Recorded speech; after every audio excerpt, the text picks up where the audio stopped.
Hey guys, it's been a while. Uh, I have two excuses. One, I didn't want to do this anymore. Um, that sounds depressing. I got bored. And two, I've been sick. Actually, I still am sick. So, um, but let's just get on with the ranking. I don't think you care. At number 10, my 10th favorite series of all time is. Wait, should I say what? Okay, hold on. First, let me state that every single one of these series is a 9 out of 10 or above. So it's either a 9 or a 10 out of all 10 of these series. Okay, not every single one's a 10 out of 10, which you'll see further. Obviously, 10's the worst, 1's the best. And at number 10, we have Beastars.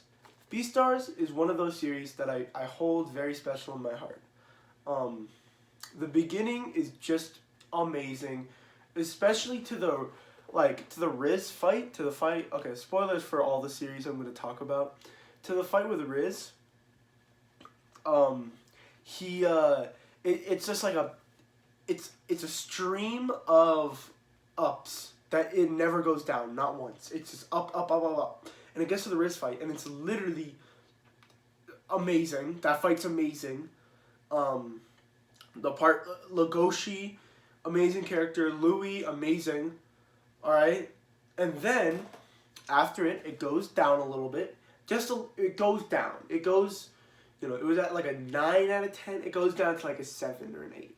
Okay, that's not bad. Okay, actually, I think a 7 is great. 8 is amazing. All right, still, it's doing its job. It's still amazing, but it goes down a little bit. The shock value isn't really there, and then they introduce Melon, and it goes up a tiny bit, and then we get to the final 3 volumes where they have that giant fight in the black market, and it goes up there. Now, there are some problems with the plot. Haru can get really annoying sometimes and not make any sense. Legoshi just seems like he's very in character all the time, and it's just annoying to hear him overthink everything all the time. And I think the story can go on for a bit too long, and I feel like there's some characters in there that really don't matter at all. Juno was a great character, and then by the end, she didn't do anything. And Seven was a good character for the couple chapters she was in about her story, and then they didn't do anything with her. Same thing with the seal guy. I forgot his name. It was a seal who was he's a great character, and then forgive me. And they didn't do anything with him until he left, but didn't. Fucking confusing. Those are my main problems with Beastars. There are also some plot issues, and they kind of rehash the same themes over and over again. But other than that, Beastars is freaking amazing. I love it. It's number 10. And at number 9, this one might be surprising, might not be. Damn, this thing is heavy. It's like a damn book. Alright, number 9, we have Grass. Now, this actually technically isn't a manga. This is a Is this a manhwa? I think it's a manhwa. I think it's Chinese or Korean, not Japanese. But Grass is such a weird one. It's about the war between, I think, Japan and Korea. So yeah, it is Korean. About the war between Japan and Korea, and it's about this girl and her life in between. She was basically she was 10 years old or 7 or 8 years old when this started, and it is sad. This is not a happy-go-lucky manga. This is the characters start off poor and sad and dirty and unhealthy and all the negative traits you can think of, and they stay not personally, but they are just they're in the bottom of the bottom, and they stay like that throughout the entire thing. And then there's a glimmer of hope sometimes, and a glimmer of hope sometimes, but it just keeps you down there. And it is so sad to read, because it's based off a real thing. These are real, this is a real thing that people went through. And it's just, just sadness after trauma, after depression, after like these like 13-year-old girls, these 12-year-old girls go through like not a labor camp, but like like Japanese officers will come in, have sex with them, and just leave, and that was their job every single day, and it's not pleasant to read about. It's not fun. This is not a fun story to read. This is something that you read when you want, to feel something, I guess. There was like one good moment that, like makes you feel happy. Oh, the characters can finally do this. Nope. It's all the way back down. It's not something. I keep saying it's not something to read that's gonna make you happy. I'm gonna sneeze. Shit. I'm gonna get snot everywhere. The art isn't very good, but it's very simplistic and very stylized, and it's perfect for this. But it's not very good, I would say. The pacing can be a bit off, and there's not like any character development, which I would think there isn't. It's kind of like an autobiography, but the author didn't go through this. Weird. I guess that's what you call autobiography when someone writes a story about someone else. Is that an autobiography or is that just a biography? I don't know. But yeah, I guess biography. But I don't think it needs to be, this beautifully written, beautifully drawn. It just has to be grass, I guess. And at the start, there's this beautifully sad moment where the mother, where the child wants to go to school desperately, but they're too poor, and they sell off their daughter, and they're like, oh, you're gonna go away, for money, and then you're like, oh, you're gonna go away, and you're gonna, and you're gonna go to school, and she's like, oh my God, I'm gonna go to school. I'll see you later.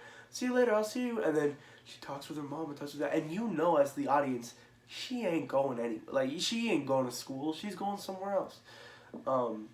But it's just so sad to read this little girl get crushed and crushed and crushed and crushed over and over again. I would not suggest this, but it did make it into my top 10, so I'll give it that. Alright, next we have something a little bit more lighthearted. At number 8, that's Kaguya-sama Love is War. Oh my God, this feels so much better in my hand, because that's like a literal brick. But now I can actually like hold this in one hand. This story is amazing. The story's great. Every character is fleshed out. I would, maybe except for Fujiwara, she literally has no personality other than, being an asshole sometimes. But whatever. But whatever, this story is great. I love the two main characters. I usually don't like romance, but this romance I absolutely love. And I usually don't like it because it feels slice of life, and I don't really like slice of life. It just feels like we're not really going anywhere. It's usually, but this, it feels like every single slice of life thing leads to the characters falling more in love with each other. And I don't really like to use that word very much, love. Like these two are high schoolers. I would not use the word love here, but they use it. That's just a nitpick I have with the story. Art is beautiful. I would say my cons. I did write an review. I did make a review on it. You can watch that one. I would say my cons are. The story at the beginning is a bit slow, and they do some things in the later volumes that I don't really like how they took it with, because obviously the main characters are going to have sex. That's just what happens in a relationship. They they do sex, and partially I like where they took it with, but I also don't really like where they took it with, if that makes sense. It kind of felt uncomfortable the way they took the idea of sex. But whatever, it's really a couple things, but overall the series is just great. I'm pretty sure it's ending soon. I think it's like a couple more volumes. Right now, volume 24 is the volume. I just bought volume 25 online. Wait till it comes, and maybe it'll change my entire opinion. Maybe this will be like number 1 or number 0, and I hate it. I don't know. We'll see. All right. Next, we have something a bit surprising. First, let me say I have a lot of sports manga in my top 10. I just love sports. I do sports every single day, I haven't in a while because I've been fucking sick. But I do sports daily. I do at least. I participate in sports daily. I'm an amateur boxer. I used to swim. I play volleyball. I used to play soccer, which is ironic for the next series, which is Blue Lock. I'm a huge sports fan. I like to watch sports too. So I have a lot of sports manga in my top 10. And I just like the themes that come with sports of never giving up and all that other stuff. And what it means to work in sports that you can't really get with other manga. So, Blue Lock is my number 7. This manga is incredible. It's not going to make you cry, but it will make you jump out of your seat in excitement. Let me just say, the art is some of the best art I've ever seen in manga, period. I haven't read that much manga. I haven't read One Punch Man, if that's what you're thinking of. No, I've not read that. But the art in this manga is actually beautiful. Like, the art is so good in this manga. Like, I'm just looking at it now, and I'm still surprised.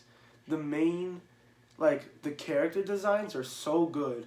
Every character feels like a main, like the character designs too. When you look at a character,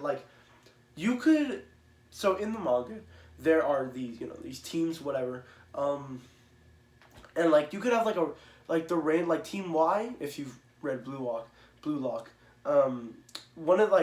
you look at their team, there's only two, maybe two main characters that you even get the name of, but every single person on that team looks like they could be in a different manga or be a main character in a different manga.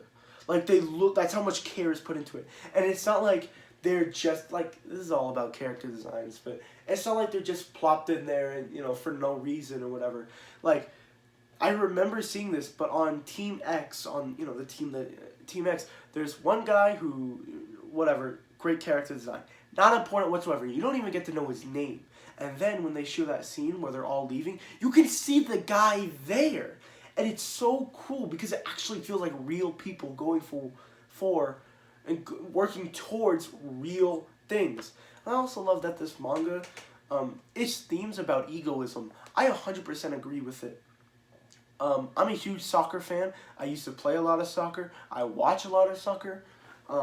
Favorite player is Ronaldo. I'm basic like that. But I'm also kind of unique because it's not Messi. But I also like Neymar. He's pretty cool too. Just because of his dribbling. What was I going to say? Oh yeah, I love the themes about egoism too. Because it's not really just being a mean person, but it's a story about finding confidence in yourself and finding your weapon and finding, what makes you unique. And that's really all you need. That's not all you need, but that's a lot of what you need to become a professional football player. Or at least a professional striker. As a striker, what is your main job? To score points. So why wouldn't you want, a training program or some kind of facility to hone in on that as a forward or as a striker? That is the main purpose of your job as a striker, as a forward. And I love the themes with it. Yeah, with the story too. I've already said that. And also this isn't like a plus for this series, I guess, but it's something I like.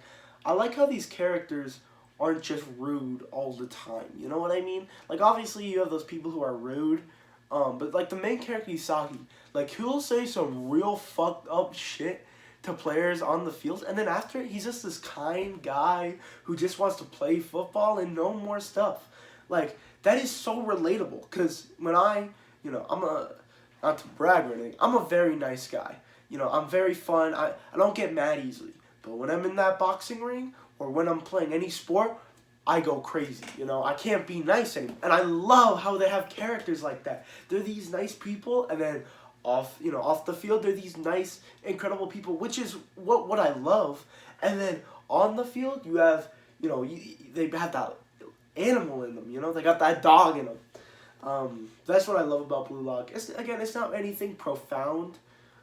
There are hidden meanings in different characters. Chigiri's story is amazing. I only read the physical volumes, so I know the manga's like 200 chapters in. I'm just waiting for volume 6. Please release.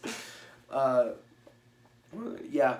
There's not anything gonna really make you cry. I would say Chigiri's story. It was very very sad, but it didn't make me cry. Anything gonna make you cry, but it's not gonna make you like think, like ponder thoughts or whatever. But it is definitely amazing. I would definitely recommend it if you are a sports fan.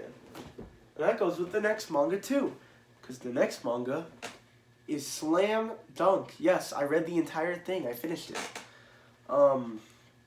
I do think sports manga in general have the problem with a slow start, because you're getting introduced to the characters and you have to get introduced to the sport. I don't think there's a sports manga I've ever read that had a strong start to begin with. Maybe Blue Lock. Blue Lock actually had a strong start. But even my favorite manga in the entire world, which is Haikyuu, spoiler alert, it does have a slow start. But I would say about Slam Dunk, it does also have a slow start. But I thought this was a great series. It's hilarious, by the way. This shit's hilarious. This is just funny.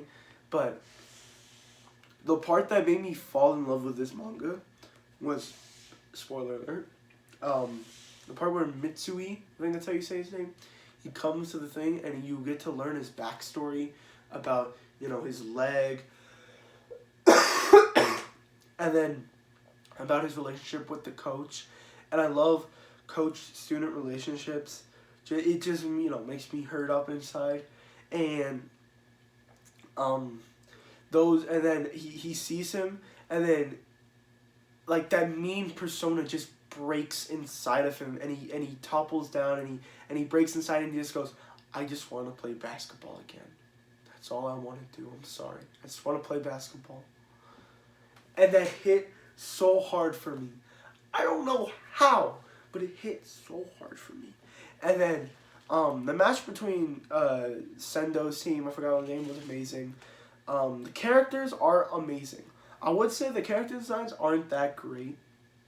I don't really like the character designs, just because there's some characters I couldn't really tell the difference between, especially in the final game.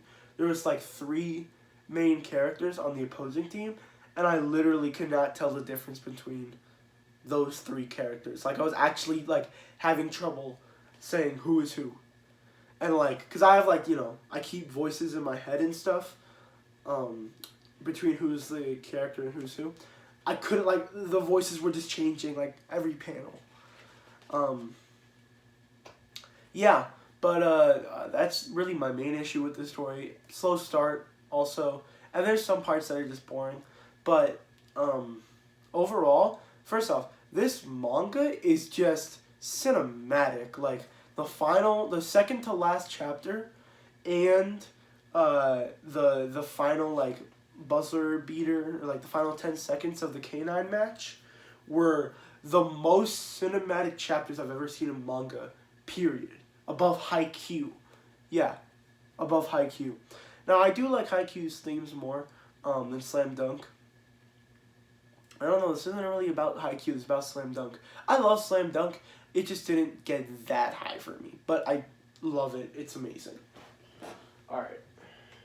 Next, after Slam Dunk, I don't want to talk about Slam Dunk much, but I won't talk about this series much either. Blue Period, number 5. I think that's number 5? Yes, number 5. Blue Period is amazing. It's just a story about a guy who works hard for his dreams, and he loses over and over and over again, and he finally, and it's just a man working towards his dreams, and that is a sincere story that I absolutely love, and the author does it right, and I love it. I love how the main character, especially okay, let me say this. This is a story about a guy who is very poor, so he basically just studies hard and just, tries to get a good job, doctor, lawyer, whatever. He's in high school. That's basically his dream, to get a good job, make some good money, and live your life. But he feels empty. He has no he has no passion in life. It's just to make some money. That's it. That's the only passion he has in life. And even then, he really has nothing, until one day he discovers a painting. Really, I wouldn't even say it's that.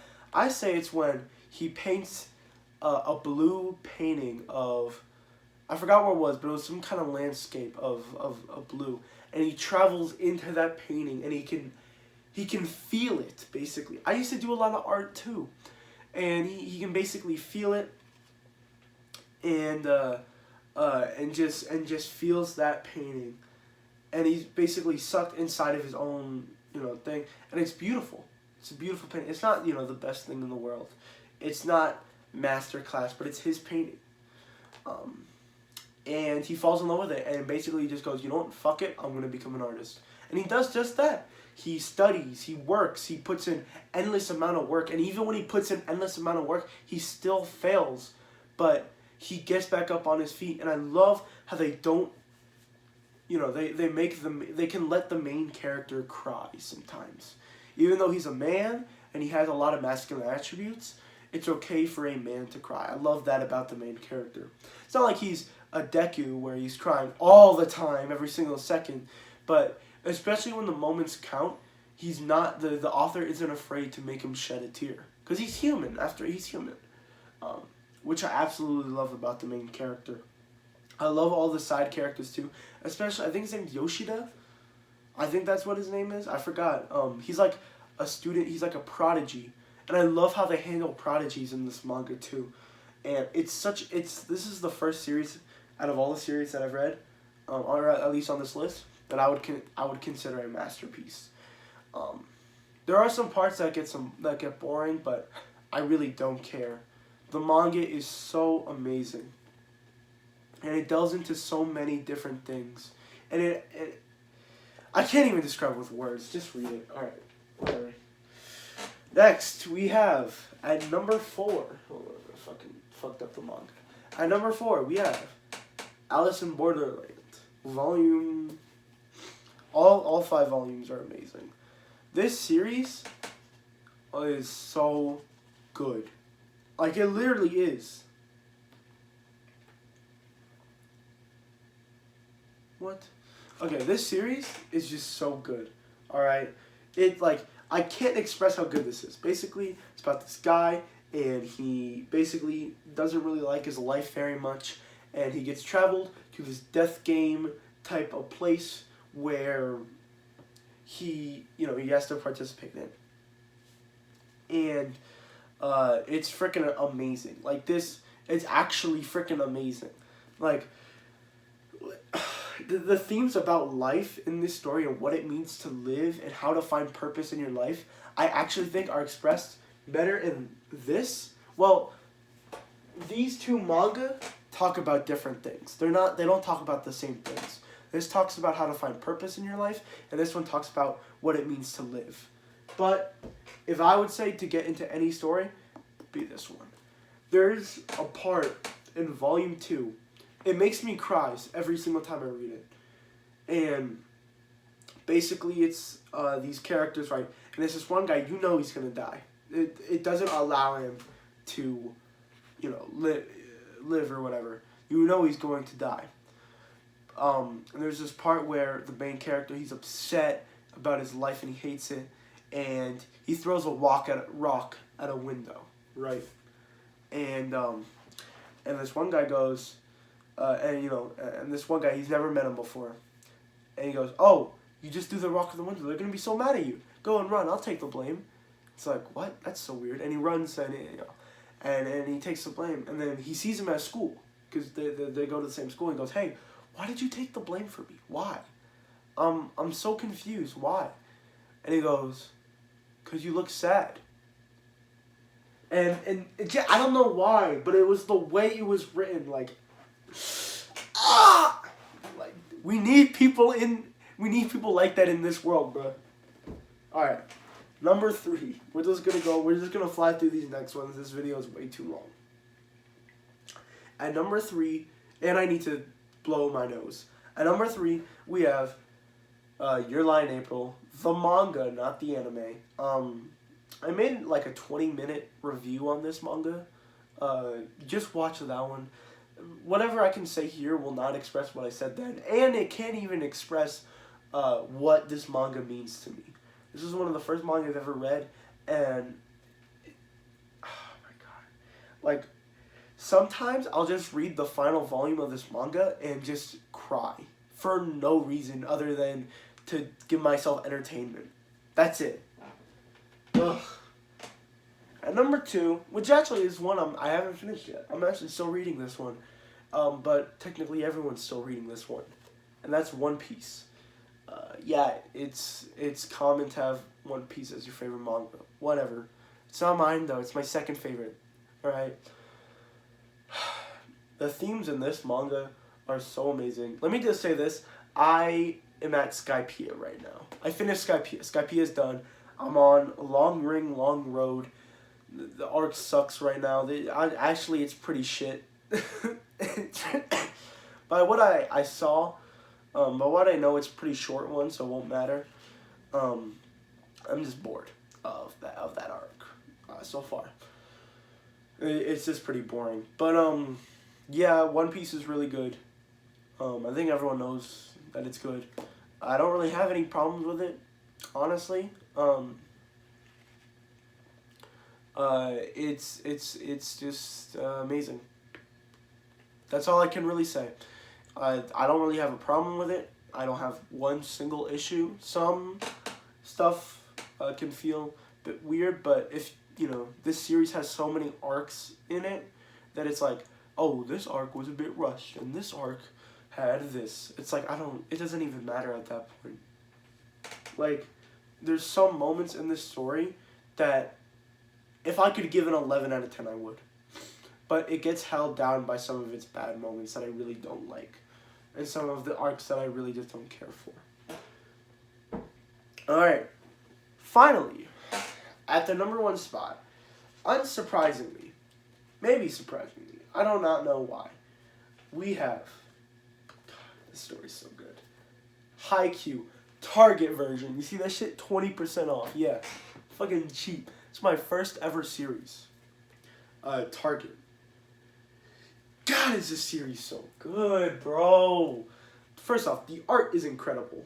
The art flows in a way that it's so easy to see the game in your head. It's so easy. 2, the characters are freaking perfect. Like, literally, the characters are so well written. And there's not a single time a character is out of character. There's not a single time, which is very, very impressive. The character arcs in this story. When I read this volume, like, after finishing the entire series, it is crazy where some of the characters go in their story. And number 4, the ending. The ending is one of the best endings I've ever read in manga, period. In media history. It's one of the best endings. It wraps up every single character's character arc. It gives every single character the ending they deserve. And it literally, like I know these are fictional characters, but it makes me so happy for them. Like, to see Hinata finally, you know, like, at the end of his journey, and he did everything he wanted to do, and he's not even the little giant, which I'm so glad about. I'm so glad that he isn't at the end sad that he's, like, you know, obsessed with the little giant anymore. Like, that now he's Ninja Shoyu. He's someone else entirely. Oh, it's so cool. Alright, that's it. That's the entire list. Goodbye. I've talked about manga way too long. It's been like 30 minutes. Okay, I need to go blow my nose and sleep. Bye.